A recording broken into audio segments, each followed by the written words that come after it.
NA ya, Nahdlatul Aulia itu berbeda dengan NU. Ya, kita ini ibarat NU itu universitas, ya kita satu fakultas saja lah atau satu jurusan khusus Thariqah. Ya. Khusus Thariqah saja. Ya. Kalau Nahdlatul Aulia dengan Jatman, ini Jatman Habib Lutfi. Oh ya. Itu berbeda.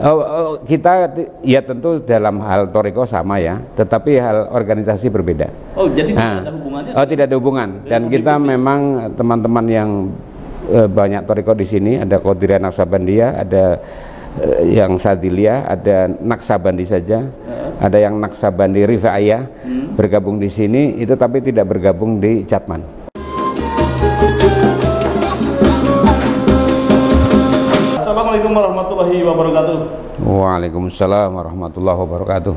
Pemirsa Padasuah TV, saya bersama dengan Syekh Khatibul Umam Wiranu, Ketua Umum dari Nahdlatul Aulia.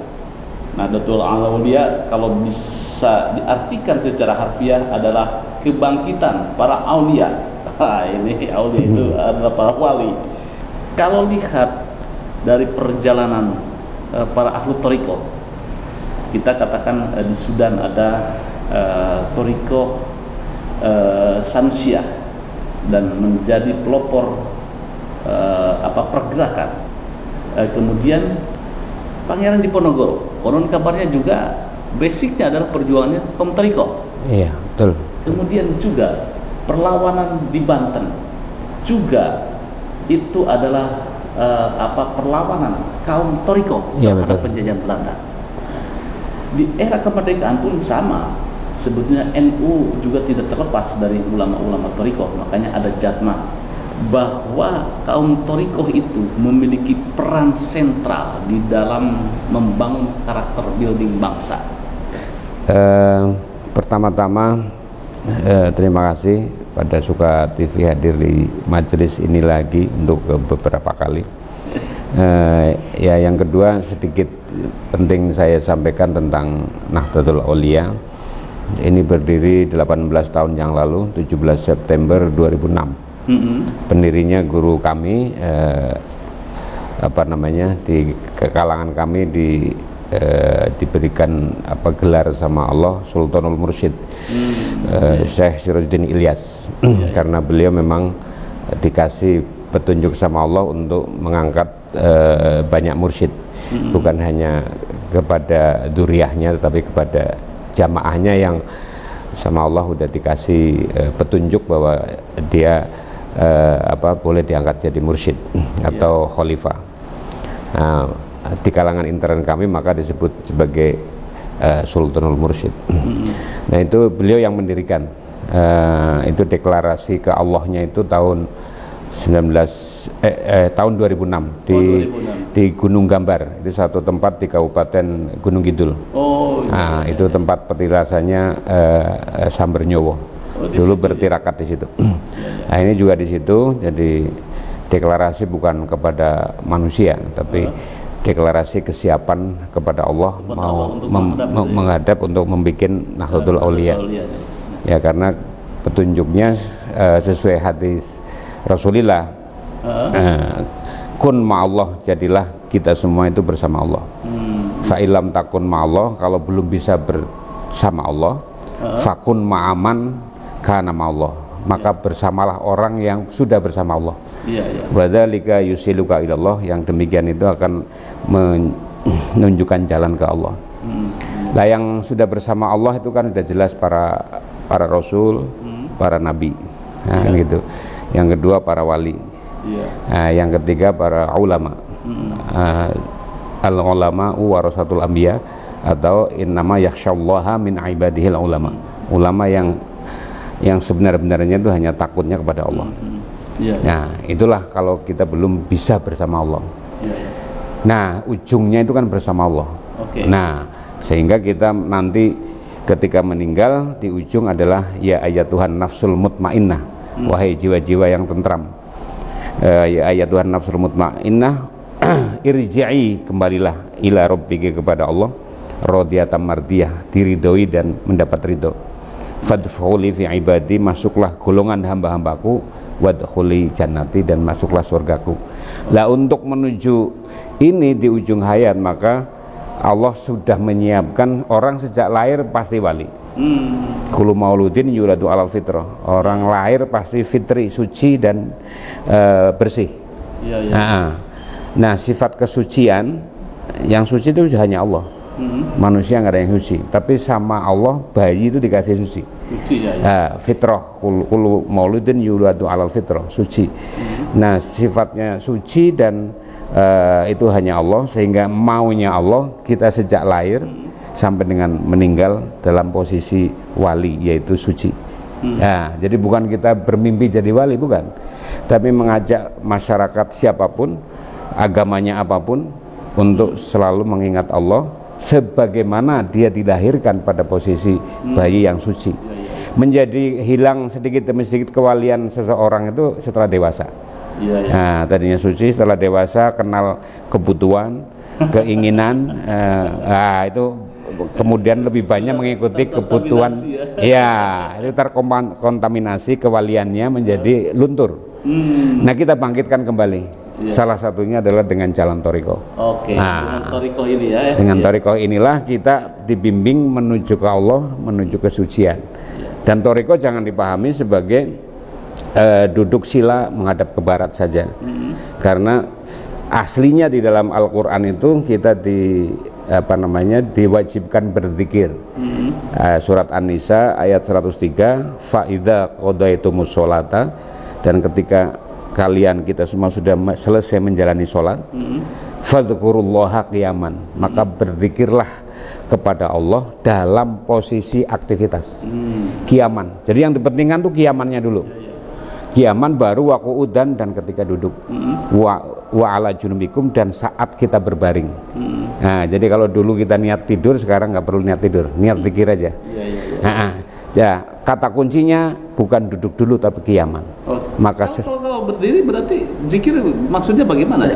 Maksudnya berzikir sambil berdiri itu sambil beraktivitas. Yang jadi petani kebanyakan kan berdiri kan, nyangkul misalnya, pedagang juga jalan kemana. Yang jadi pejabat politik gitu kan banyak aktivitas. Qiyaman di sini adalah aktivitas yang membuat orang itu pada posisi berdiri.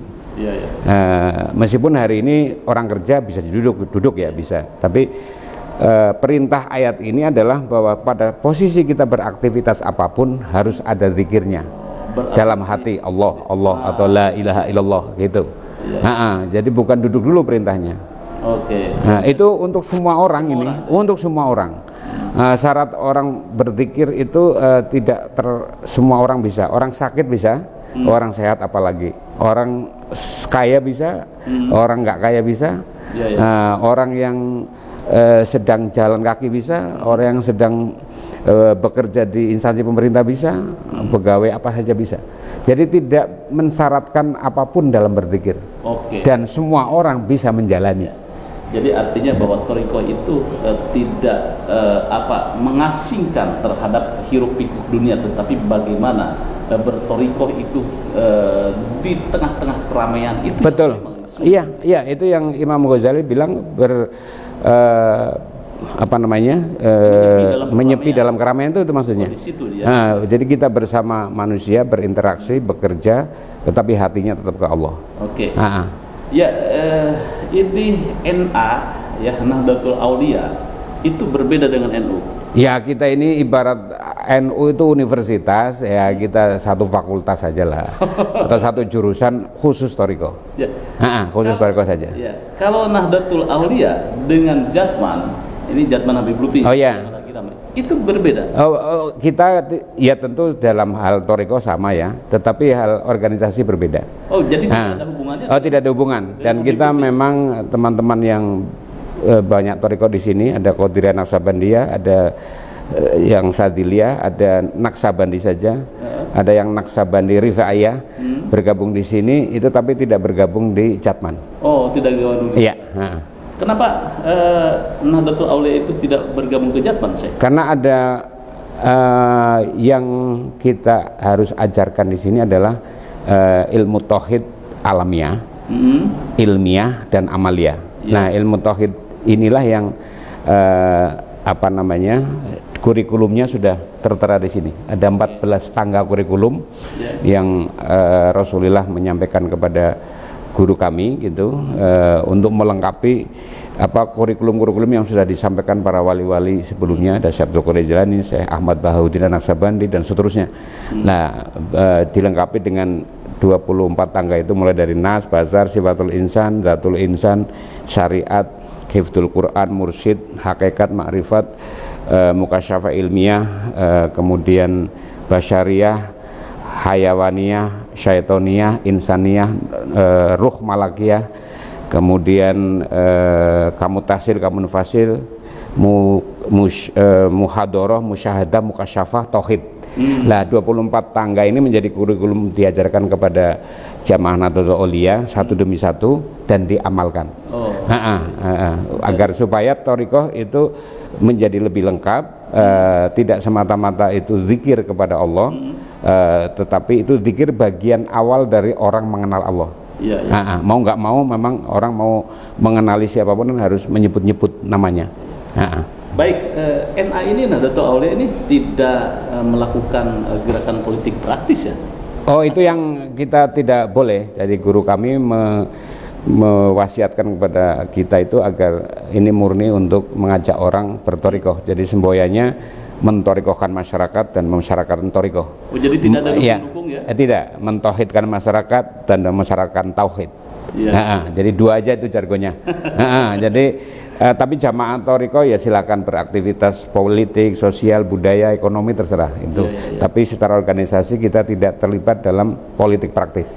Politiknya politik nilai, yaitu menyampaikan bahwa semua orang kepengen selamat pasti. Karena Al-Quran menyampaikan, Allah Bismillahirrahmanirrahim, yauman nad'u kulla unasin bi imamihim. Allah nanti manggil semua manusia bersama pemimpinnya. Nah, pemimpin di dalam ayat ini adalah pemimpin yang mengajak pada Allah. Nah, jadi itu bukan hanya bukan ya semua presiden pemimpin, lurah pemimpin, bupati, wali kota pemimpin, pemimpin perusahaan pemimpin. Tapi adakah dia mengajak ke Allah?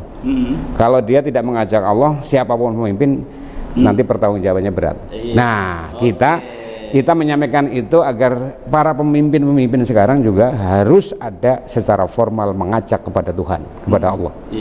Tentu ini menjadi filosofi siapapun mau menjadi warga bangsa ini, satu harus beragama, percaya pada Tuhan ya Mas.